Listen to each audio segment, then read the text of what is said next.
matin. Est-ce que ça va bien aujourd'hui avec vous? Je suis contente d'être là. Je vois Gaëlle, tu es déjà là. C'est le fun. Je m'appelle Gisèle Bourgault. Je suis ici avec... Lucas Pan. Raphaël. Et... Abigail qui va s'asseoir dans l'autre sens pour qu'on puisse mieux la voir. Et on est content d'être là au nom du Père et du Fils et du Saint-Esprit. Amen. Donc, regarde Abigail. Gaëlle a mis full de cœur. Ça fait quelques jours qu'on ne vous a pas vu. J'espère que tout va bien, Gaëlle, avec vous. Je suis contente d'être avec vous. Hey, c'est vrai que je n'ai pas envoyé mes invitations. Je suis en train de faire d'autres choses. Donc, mais c'est correct. Les gens viendront s'ils viennent. Puis, notre temps ce matin, c'est vraiment prendre du temps avec Jésus pour pouvoir apprendre à mieux le connaître, à le prier, prendre un moment de prière, prier pour vos intentions. Bon matin, Francine. Super de te voir. Beau soleil ce matin. Bonne journée. C'est vrai que ça s'annonce beau, hein? C'est vrai, nous autres aussi. Puis je sais qu'il faisait beau ici dans les derniers quelques jours. Ça, c'est Toundra en passant. Puis ça, c'est Lunos. Lunos, celui-là? Lunos, oui. Le noir et blanc? Lunos, oui. Tachina était parti. Ah, OK, c'est ça.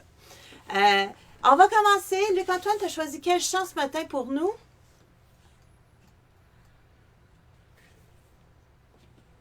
Luc-Antoine a choisi. Ah, OK. Psaume 119.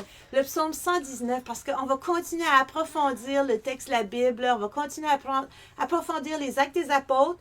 On va regarder entre chapitres 13 et 20 en bande dessinée. Puis on va continuer à refléter. Peut-être si vous avez été inspiré aussi, si ça vous fait penser à d'autres choses, n'hésitez pas de l'écrire et nous le partager. Donc, entrons dans la prière par ce chant.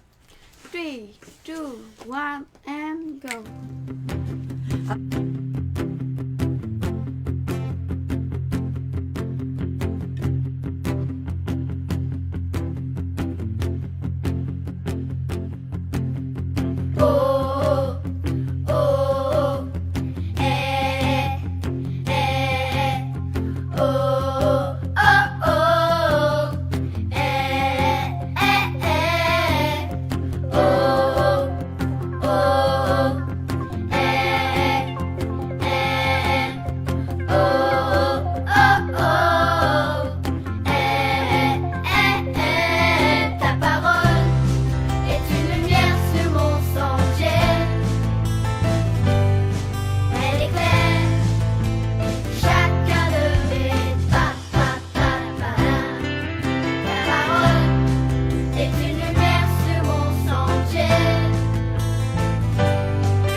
Gaël, on va t'unir dans notre prière. Envoie, tu récupéré, Abigail? Envoie que c'est pas la grande forme. J'espère que tout se règle pour toi. Je sais que des fois, je pense que ce sera des moments difficiles pour avoir des bons moments. Des bons moments, là. Bonjour, maman. C'est le fun de te voir aussi. Je suis contente de jaser avec toi un peu hier. On va... Tu veux parler au téléphone? À qui tu veux parler? Donc, on va continuer avec notre texte biblique, chapitre 13 à 20. Vous prêts?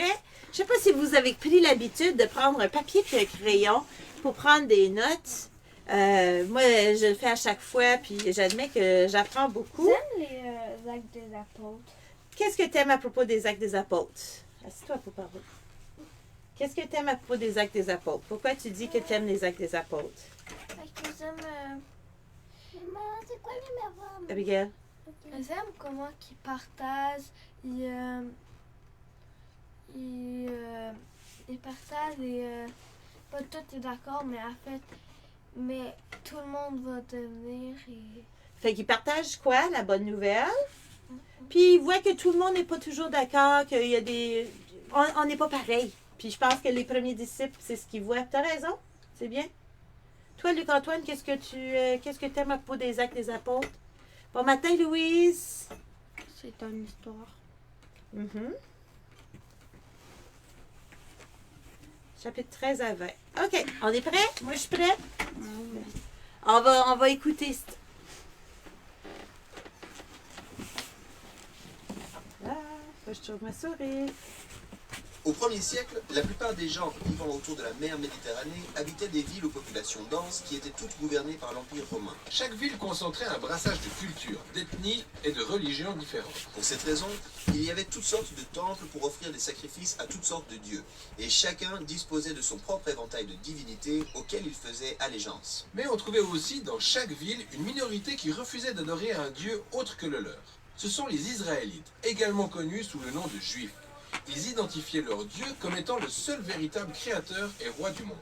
Toutes ces villes étaient reliées par un réseau routier construit par l'Empire romain, ce qui facilitait les déplacements, les échanges commerciaux et même l'expansion d'idées nouvelles. Et s'il y avait une personne pour qui toutes ces routes n'avaient aucun secret, c'était bien l'apôtre Paul. Il avait passé la dernière moitié de sa vie à voyager de ville en ville, annonçant que le Dieu d'Israël avait établi un nouveau roi sur les nations. Un roi unique en son genre. Exact. La plupart des rois usaient d'oppression pour asseoir leur règne, alors que le règne de ce nouveau roi est basé sur le don de soi et l'amour. Son nom est Jésus, et Paul est son messager qui invite tout le monde à vivre sous le règne de ce souverain. Cette troisième partie des Actes relate donc le récit des voyages missionnaires de Paul et l'accueil que les gens réservent à son message. Pendant un certain temps, Paul était basé à Antioche. En partant de là, lui et ses compagnons ont effectué 3 périples par voie terrestre et maritime à destination des villes les plus stratégiques de l'Empire. Dans chaque ville, Paul avait l'habitude de se rendre d'abord à la synagogue juive où son peuple était assemblé. Il se mettait à enseigner en démontrant que Jésus de Nazareth est bien le roi messianique promis dans les Écritures hébraïques. Certains adhéraient à son message, contrairement à quelques sceptiques. Et il y avait une autre catégorie de personnes qui trouvaient son message si subversif et dangereux qu'il provoquait des émeutes pour faire expulser Paul de la ville. C'est ainsi que Paul s'installa au plein centre-ville, sur la place du marché. Il y a érigé son stand pour fabriquer et vendre des tentes en cuir afin de couvrir ses frais de voyage. Là encore, il continuait à partager la bonne nouvelle de Jésus, le roi ressuscité, avec tous ceux qui étaient disposés à l'écouter. Le plus souvent, les gens comprenaient mal son message, en se disant qu'il faisait la pub d'une nouvelle idole. Il lui arrivait une fois de prier pour un malade qui a été guéri. Alors les gens l'ont tous pris pour un dieu grec venu les voir incognito. Mais Paul a tenu à préciser qu'il n'y a qu'un seul vrai Dieu, dont il est le serviteur. Un message qui a une fois de plus suscité une vive opposition et de nouvelles émeutes. Il a été battu et même jeté en prison. Mais pourquoi une réaction si extrême? Eh bien, le culte des dieux était le socle sur lequel la culture romaine était bâtie. Les Romains croyaient que les dieux protégeaient leur cité et les activités liées au culte des dieux dans les temples étaient déterminantes pour leur économie. Paul ne suggérait pas d'ajouter Jésus à la liste de leurs dieux, il affirmait « tous les autres dieux sont inutiles, ce ne sont que des marionnettes ». Donc il méprisait ouvertement leur mode de vie, c'est ça? Oui, il va encore plus loin. En déclarant Jésus comme le nouveau roi, Paul le désignait par les appellations Seigneur ou Fils de Dieu. les mêmes titres qui servaient à désigner le seul empereur romain. Ainsi, le message de Paul pouvait facilement être interprété comme une menace à l'encontre de toute la classe politique. À quoi bon rejoindre ce mouvement alors? Ça a l'air franchement dangereux. Eh bien, les gens étaient captivés par l'histoire de Jésus et cette manière par laquelle son amour a constitué des communautés au sein desquelles tous les membres étaient égaux, sans distinction d'origine ethnique, de genre, ni de statut économique ou social. Ces personnes sont devenues des nouvelles familles qui mangeaient ensemble. Ils vivaient par le don de soi et prenaient soin des plus pauvres parmi eux. Leur mode de vie démontrait que Jésus était réellement le roi. Tout à fait. Ainsi, dans chaque ville où Paul annonçait le message de Jésus, des personnes se voyaient transformées par l'Esprit de Dieu pour émerger en une nouvelle race humaine. Paul choisissait donc de séjourner un moment dans cette ville pour bien les former sur la voie de Jésus. Ensuite, il se rendait dans une autre ville. Ce n'était pas facile du tout cette vie. Paul a eu à subir énormément de peine et de souffrances. Mais il a tout supporté parce qu'il croyait que ses propres souffrances étaient sa manière de prendre part à celle de Jésus, jusqu'à sa vie qu'il a donnée pour les autres. Il affirmait que c'était poussé par l'amour de Dieu qu'il partageait le message de Jésus, quoi qu'il en coûte. Après son 3e voyage, la réputation de Paul l'avait précédé. Il s'était fait énormément de nouveaux amis et presque autant de nouveaux ennemis qu'il aurait dû sagement éviter. Mais c'était sans connaître Paul qui ne les a pas évités. Sa destination suivante était Jérusalem, une ville regorgeant de personnes déterminées à le faire arrêter, voire le faire mourir. Et la raison de son départ pour Jérusalem, avec tout ce qui s'y passe à son arrivée, constitue tout le sujet de la dernière partie des Actes. Donc, on voit... Attends, j'aime ça, le petit résumé ici. Donc, on a vu chapitre 1 à 7, 8 à 12, où que là, on commence à répondre. Puis là, ici, il continue à répondre. Qu'est-ce que vous avez retenu? Bon matin, Patrice. Bon matin, Lucie. C'est le fun de vous voir. OK. Regarde, c'est là-bas que ça se passe. Ben, entre nous aussi, mais... Allez, quoi? Ça fait quel bruit de C quand là, as? Chut, chapitre. Chut. Raphaël a commencé à lire tous les petits détails partout. Là, ça fait que là, c'est une abréviation qu'il ne connaissait pas. C'est parce que dans les Actes des Apôtres, tu as chapitres. On a des chapitres en dessous. Puis tous les textes, c'est des versets. Mais chapitre, ça comprend une accumulation de versets. Donc, qu'est-ce que vous avez retenu ici? On n'a pas déjà fait avec... Que malgré toute la souffrance, Okay. il a toujours continué. Qui a toujours continué? Lui a Mathieu. beaucoup Je sais plus. d'amis. Ah, Paul. Paul. Il y avait des amis, puis il y avait des ennemis, puis il n'a pas mis de côté. Oui, j'ai enlevé les vignes. Avez-vous remarqué que j'avais enlevé les raisins? On les ramènera une autre fois. Bon matin, Régent! C'était beau. Oui, moi aussi, mais on va penser peut-être à décorer pour Noël bientôt. Ça a-tu de l'allure, ça? On pourra commencer à préparer pour Noël, ça en vient. Préparer notre cœur. En fin de semaine, le texte Je crois biblique... qu'on va mettre les décorations dans l'émission de Noël avant qu'on va faire le sapin de Noël. Chez nous? Oui, je pense que oui. Parce qu'ici, c'est un peu mon coin. Bruno, il aime ça qu'on attende pour mettre des décorations de Noël. Tandis que moi, c'est un peu plus tôt. Ça fait qu'ici, c'est notre coin. Ça fait qu'on va le mettre plus tôt. Êtes-vous d'accord? Vous autres, êtes-vous du genre à mettre des décorations de Noël plus tôt ou plus tard? Moi, je sais que papa va aller réparer une lampe. Puis, donc, on a vu qu'il était face à différentes ethnies. Puis que dans ces milieux-là, il y avait différents temples qui voulaient dire que il a fait différents dieux.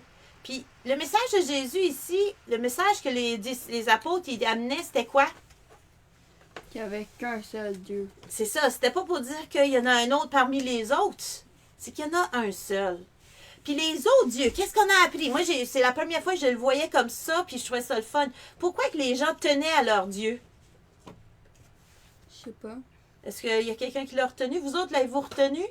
Pourquoi qu'il y a des gens pourquoi qu'ils tenaient à leur Dieu plus que les autres? Toi, t'as-tu retenu, Abigail? Non. Raphaël? Non? Moi, j'ai retenu. C'est parce que le Dieu était... c'était le Dieu qui protégeait leur ville. Fait qu'ils priaient leur Dieu, un peu peut-être comme la superstition, parce qu'ils protégeaient leur ville et leur économie. Oh non, tu t'assois, mon grand. La chienne peut se coucher, mais toi, tu restes assis. Raphaël? Donc, est-ce qu'il y en a qui avaient retenu ça? Puis c'est certain que si tu essaies d'enlever quelque chose qui les fait du bien, qui les soulage, c'est clair que ils vont pas être contents parce que pour eux, ils veulent que ça aille bien au niveau de l'économie. Mais qu'est-ce que Jésus a fait? Qu'est-ce que Jésus a fait comme avec ses disciples? C'est quoi qu'il a fait avec son monde? Je sais pas. Il est allé manger avec plein de différentes personnes. Puis ça faisait quoi?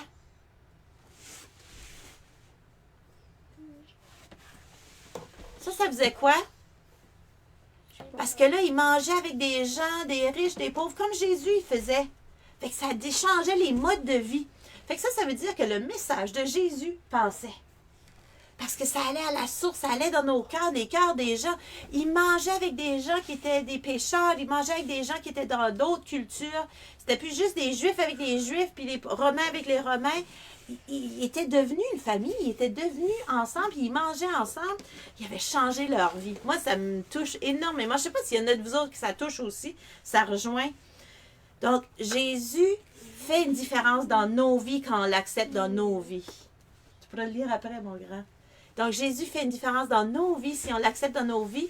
Et c'est certain qu'avec la COVID, là, c'est facile de rencontrer des gens. Puis, mais hier, nous autres, on a eu la chance de rencontrer des gens de Saint-Denis-de-Brompton. Et on a entendu parler de... Parce qu'ils sont en train de déménager. Ça fait qu'on a parlé de leur déménagement. On a regardé, on a visité les lieux. Et on s'est fait une amitié. C'est des gens qui étaient à Saint-Jean... Oui, tu t'es fait une amie. Je vais la revoir dans Noël. On va la voir, ben avant Noël, là, c'est certain qu'on va la revoir. Fait que Christelle, t'as eu, puis moi aussi, je me suis fait une amie. Ça fait, on crée des liens.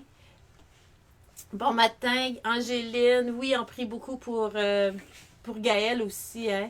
Donc, on fait une amie avec la même âge, mais elle est plus vieux. Elle est plus vieille de quelques mois. Ouais. Abigail, ça c'est Abigail, puis son amie. Donc, par amour, c'est cet amour qu'on a à partager. Es-tu capable de partager cet amour? Nous autres, on a appris beaucoup de choses sur l'amour de Jésus, hein? Et on peut partager cet amour aussi. Aux chiens, on peut le partager aussi. Non, Abigail. J'ai le goût de vous partager un chant. OK, il y a... Attends une minute. Là, on a des réponses. Là, c'est le fun. J'aime ça quand on a des réponses. On a Francine qui dit « Oui, j'ai déjà commencé. Ça fait durer le plaisir plus longtemps, surtout en temps de pandémie. » Puis, on prie pour soi-même. Les décorations de Noël. Donc, je décore mon noix en bois. Ça fait que Francine a déjà commencé à décorer. Puis, c'est vrai que ça fait du bien. On est dans la fête. Hein? On se rappelle de tous ces bons moments. On va commencer mais on va sûrement décorer ici bientôt. Oui. Bientôt quand il neige. Fait qu'elle décore, elle a un gros boucle, un sapin avec des lumières, grosse boucle, sans oublier son petit chapelet. T'as un chapelet dans ton arbre de Noël? C'est la première fois que j'entends ça. C'est tout ça? Je trouve ça le fun, je trouve ça bien. Oui? Est-ce que tu es d'accord qu'on prépare, qu'on trouve les décorations bien... Après mercredi, parce que mercredi, on fête le jour de souvenir. Ici au Québec, je sais que dans différents pays, ils chantent différents, mais je dis au Canada, c'est le jour où on se rappelle des soldats qui se battent pour nous. Puis moi, j'aimerais ça qu'on le souligne d'une manière tout à fait spéciale. Je connais beaucoup de soldats qui sont partis. Oui, j'ai mon coquelicot. Là, je ne l'ai pas mis ce matin. Pour qu'on se rappelle des soldats, des gens qui sont morts. On peut être plus ou moins d'accord avec la situation. Des fois, c'est difficile, mais en même temps, cette protection, c'est très important pour nous. Donc, après le 11 novembre, on va pouvoir commencer nos décorations parce que je veux souligner. Oui, Abigail? Moi, dans un des tiroirs, j'ai un coquelicot pour ce moment. Ah, c'est bien. Ça fait que mercredi, on pourra en le mettre. C'est le 11. Parce que moi, je porte jamais de coquelicot la soirée. Plus quand j'en ai pas. Ben oui, c'est ça. Quoi? Mais là, il y en aurait un. Okay. Tu penses à quoi? 2 jours. Ouais, dans 2 jours. Dans 2 jours? C'est mercredi. Parce qu'on est le 9 aujourd'hui. J'ai trouvé sur Internet, je sais pas si je vais me faire couper sur YouTube, là, mais Oups, c'est pas ça que je voulais. Excusez. C'est un chant. Ta présence me comble de génération enfant. Je vais vous le partager. S'il faut que je le coupe, je le couperai après. Mais rentrez dans la prière avec ce chant. Je la trouve particulièrement belle. Puis, on vous partage ça avant notre Père.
C'est dans la même revue de L'Espoir se dessine. C'est les mêmes groupes, c'est les mêmes, je sais pas si c'est les mêmes jeunes, mais c'est ce même groupe-là.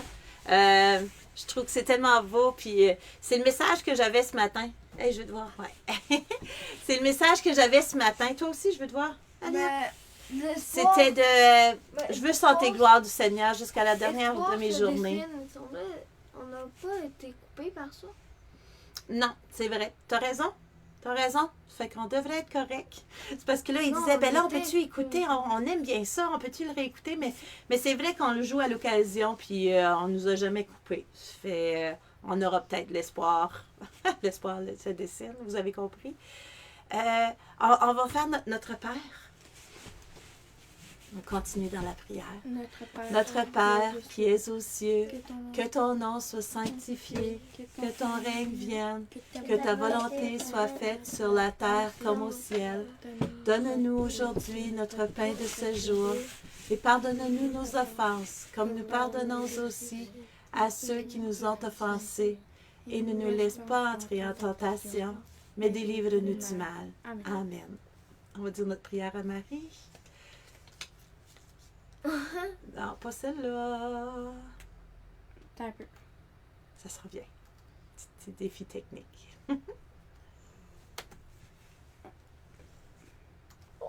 Je te salue Marie, pleine de grâce. Le Seigneur est avec toi. Tu es bénie entre toutes les femmes, et Jésus, le fruit de tes entrailles, est béni. Sainte Marie, Mère de Dieu, priez pour nous, pauvres pécheurs, maintenant et à l'heure de notre mort. Amen. J'ai reçu une feuille. Puis sous la feuille, il y avait notre prière. Fait que si vous avez une prière de 1 à 365, vous pouvez nous la demander. On va la lire pour vous. J'ai beaucoup aimé ça la semaine passée. Samedi, là, les prières nous rejoignent beaucoup. Moi, je ne sais pas pour vous, mais moi, ça me fait vraiment du bien. Moi, je pense que c'est le Seigneur qui donne des beaux défis, des beaux paroles, des petits clins d'œil. Puis je vais vous expliquer pourquoi. La vie est un défi. Fais-lui face. C'est parce que je suis en train de travailler sur les catéchèses pour les jeunes. Puis, allez hop, Abigail. Allez. Sûrement que c'est un vrai défi. Puis, ce que je me disais, c'est comme nous autres à l'école, ce qu'on fait pour les enfants, c'est des défis. On a un défi de 22 jours qui finit cette semaine. Après ça, on va rentrer dans un autre défi de 5 ou 7 jours. Puis, puis je pensais, on pourrait faire ça avec les jeunes pour les catéchèses aussi, faire des défis.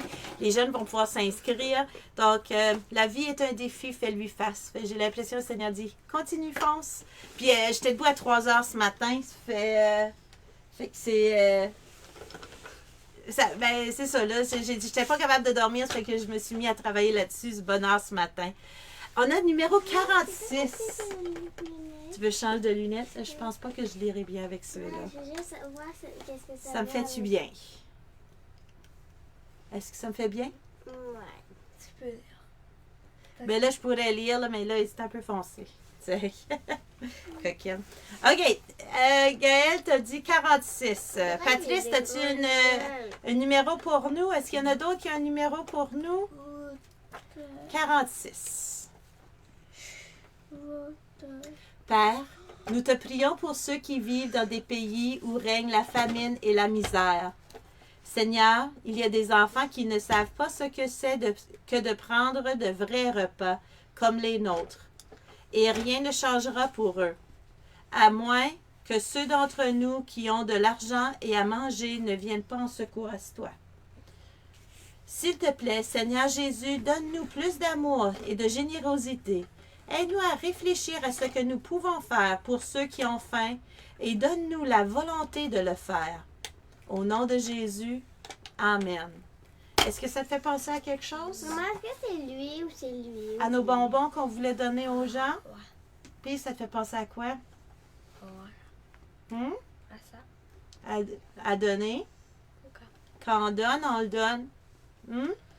Donc, est-ce qu'il y a quelqu'un d'autre? 120, oui, Patrice. 120. Puis ça veut dire, puis on demande au Seigneur pour la volonté, parce que des fois, c'est pas facile. Des fois, on veut reprendre, on veut pas vraiment donner. Donc, on demande au Seigneur pour la volonté. OK, 120.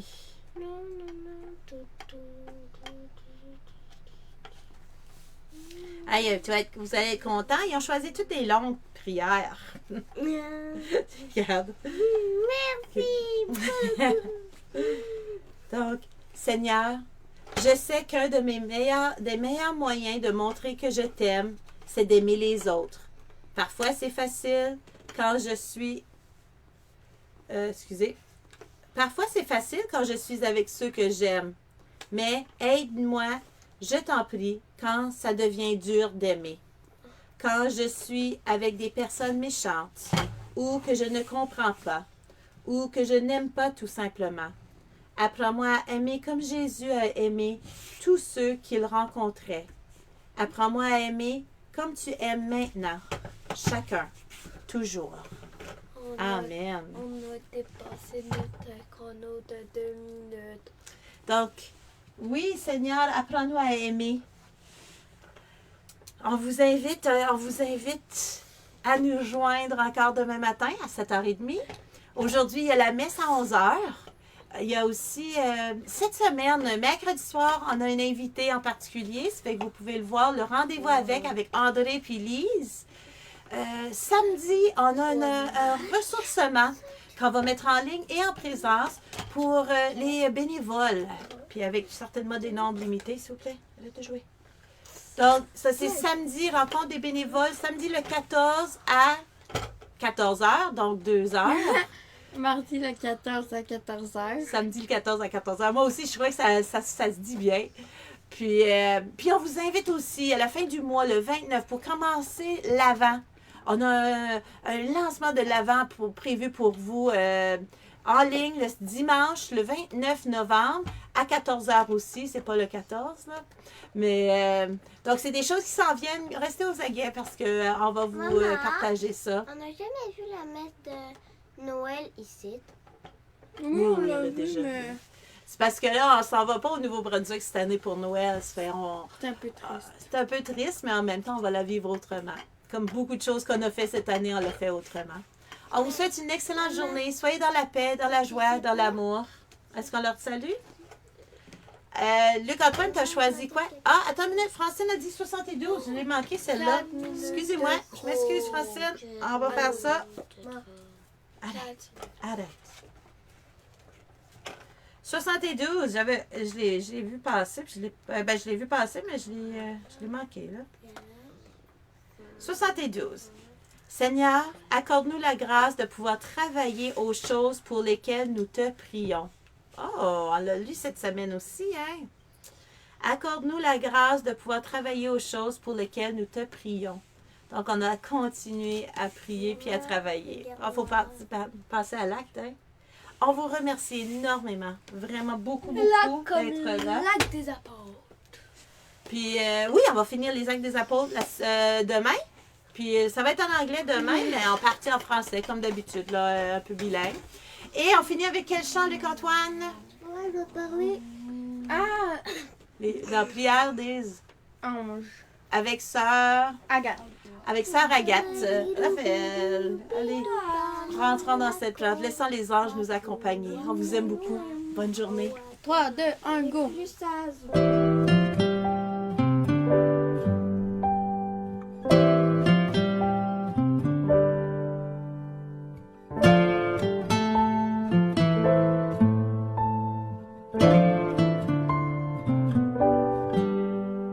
Ô toi, mon ange, mon ami, que Dieu a mis auprès de moi, tu es le gardien de ma vie.